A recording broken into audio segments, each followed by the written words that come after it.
இறை வார்த்தை யோவான் நற்செய்தி அதிகாரம் 9 இறைவசனங்கள் 1 முதல் 41 முடிய. இயேசு சென்று கொண்டிருக்கும் போது பிறவியிலேயே பார்வையற்ற ஒருவரை கண்டார். ரபி, இவர் பார்வையற்றவராய் பிறக்க காரணம் இவர் செய்த பாவமா, இவர் பெற்றோர் செய்த பாவமா என்று இயேசுவின் சீடர்கள் அவரிடம் கேட்டார்கள். அவர் மறுமொழியாக, இவர் செய்த பாவமும் அல்ல, இவர் பெற்றோர் செய்த பாவமும் அல்ல, கடவுளின் செயல் இவர் வழியாக வெளிப்படும் பொருட்டே இப்படி பிறந்தார். பகலாய் இருக்கும் வரை என்னை அனுப்பியவரின் செயலை நான் செய்ய வேண்டியிருக்கிறது. இரவு வருகிறது, அப்போது யாரும் செயலாற்ற இயலாது. நான் உலகில் இருக்கும் வரை நானே உலகின் ஒளி என்றார். இவ்வாறு கூறிய பின் அவர் தரையில் உமிழ் நீரால் சேறு உண்டாக்கி அச்சேற்றை பார்வையற்றவருடைய கண்களில் பூசி, நீ சிலோவாம் குளத்துக்கு போய் கண்களை கழுவும் என்றார். சிலோவாம் என்பதற்கு அனுப்பப்பட்டவர் என்பது பொருள். அவரும் போய் கழுவி பார்வை பெற்று திரும்பி வந்தார். அக்கம் பக்கத்தாரும் அவர் பிச்சை எடுத்துக் கொண்டிருந்ததை முன்பு பார்த்திருந்தோரும், இங்கே அமர்ந்து பிச்சை எடுத்துக் கொண்டிருந்தவர் இவர் அல்லவா என்று பேசிக்கொண்டனர். சிலர் அவரே என்றனர். வேறு சிலர் அவரல்ல, அவரை போல் இவரும் இருக்கிறார் என்றனர். ஆனால் பார்வை பெற்றவர் நான் தான் அவன் என்றார். அவர்கள், உமக்கு எப்படி பார்வை கிடைத்தது என்று அவரிடம் கேட்டார்கள். அவர் அவர்களை பார்த்து, இயேசு எனப்படும் மனிதர் சேறு உண்டாக்கி என் கண்களில் பூசி சிலோவாம் குளத்துக்கு போய் கண்களை கழுவும் என்றார்.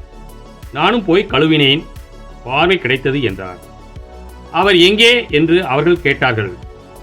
பார்வை பெற்றவர் எனக்கு தெரியாது என்றார். முன்பு பார்வையற்றவராய் இருந்த அவரை அவர்கள் பரிசேயரிடம் கூட்டி வந்தார்கள். இயேசு சேறு உண்டாக்கி அவருக்கு பார்வை அளித்த நாள் ஓர் ஓய்வு நாள். எனவே எப்படி பார்வை பெற்றாய் என்னும் அதே கேள்வியை பரிசேயரும் கேட்டனர்.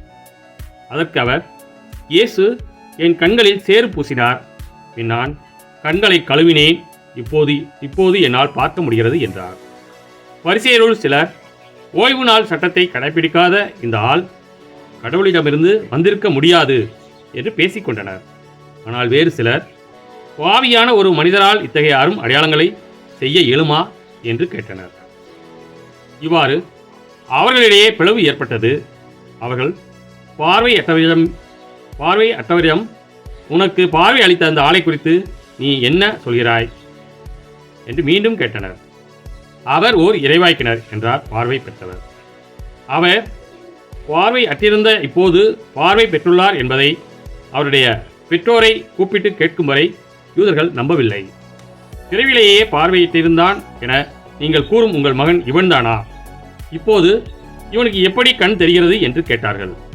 அவருடைய பெற்றோர் மறுமொழியாக, இவன் எங்களுடைய மகன்தான், இவன் பிறவிலேயே பார்வையற்றவன்தான். ஆனால் இப்போது எப்படி அவனுக்கு கண் தெரிகிறது என்பதோ யார் அவனுக்கு பார்வை அளித்தார் என்பதோ எங்களுக்கு தெரியாது. அவனிடமே கேளுங்கள், அவன் வயது வந்தவன் தானே, நடந்ததை அவனே சொல்லட்டும் என்றனர். யூதர்களுக்கு அஞ்சியதால் தான் அவருடைய பெற்றோர் இப்படி கூறினர். ஏனெனில் இயேசுவை மெசியாவாக ஏற்றுக்கொள்ளும் எவரையும் தொழுகை கூட்டத்திலிருந்து விலக்கிவிட வேண்டும் என்று யூதர்கள் ஏற்கனவே தங்களிடையே உடன்பாடு செய்திருந்தார்கள். அதனால் அவருடைய பெற்றோர், அவன் வயது வந்தவன் தானே, அவனிடமே கேட்டுக்கொள்ளுங்கள் என்றனர். பார்வையற்றிருந்தவரை யூதர்கள் 2ஆம் முறையாக கூப்பிட்டு அவரிடம், உண்மையை சொல்லி கடவுளை மாட்சிப்படுத்து, இம்மனிதன் ஒரு பாவி என்பது எங்களுக்கு தெரியும் என்றனர். பார்வை பெற்றவர் மறுமொழியாக, அவர் பாவியா இல்லையா என்பது எனக்கு தெரியாது. ஒன்று மட்டும் எனக்கு தெரியும், நான் பார்வையற்றவனாய் இருந்தேன், இப்போது பார்வை பெற்றுள்ளேன் என்றார். அவர்கள் அவரிடம், அவன் உனக்கு என்ன செய்தான், எப்படி பார்வை அளித்தான் என்று கேட்டார்கள். அவர் மறுமொழியாக, ஏற்கனவே நான் உங்களிடம் சொன்னேன், அப்போது நீங்கள் கேட்கவில்லை, இப்போது மீண்டும் ஏன் கேட்க விரும்புகிறீர்கள்? ஒருவேளை நீங்களும் அவருடைய சீடர்களாக விரும்புகிறீர்களா என்று கேட்டார். அவர்கள் அவரை பழித்து, நீ அந்த ஆளுடைய சீடனாக இரு, நாங்கள் மோசேயின் சீடர்கள், மோசேயோடு கடவுள் பேசினார் என்பது எங்களுக்கு தெரியும், இவன் எங்கிருந்து வந்தான் என்பதே தெரியாது என்றார்கள். அதற்கு அவர், இது வியப்பாய் இல்லையா? எனக்கு பார்வை தெரியாது என்கிறீர்களே. பாவிகளுக்கு கடவுள் செவி சாய்ப்பதில்லை. இறைப்பற்று உடையவராய் கடவுளின் திருவிழப்படி நடப்போருக்கே அவர் செவி சாய்க்கிறார் என்பது நமக்கு தெரியும். பிறவிலேயே பார்வையற்றிருந்த ஒருவர் பார்வை பெற்றதாக வரலாறு இல்லையே. இவர் கடவுளிடமிருந்து வராதவர் என்றால் இவரால் எதுவுமே செய்திருக்க இயலாது என்றார். அவர்கள் அவரை பார்த்து, பிறப்பிலிருந்தே பாவத்தில் மூழ்கி கிடக்கும் நீயா எங்களுக்கு கற்றுத்தருகிறாய் என்று சொல்லி அவரை வெளியே தள்ளினர். யூதர்கள் அவரை வெளியே தள்ளிவிட்டதை பற்றி இயேசு கேள்விப்பட்டார். பின் அவரை கண்டபோது, மானிட மகனிடம் நீர் நம்பிக்கை கொள்கிறீரா என்று கேட்டார். அவர் மறுமொழியாக, ஐயா, அவர் யார் சொல்லும், அப்போது நானும் அவரிடம் நம்பிக்கை கொள்வேன் என்றார். இயேசு அவரிடம், நீர் அவரை பார்த்திருக்கிறீர், உம்மோடு பேசிக் கொண்டிருப்பவரே அவர் என்றார். அவர், ஆண்டவரே, நம்பிக்கை கொள்கிறேன் என்று கூறி அவரை வணங்கினார்.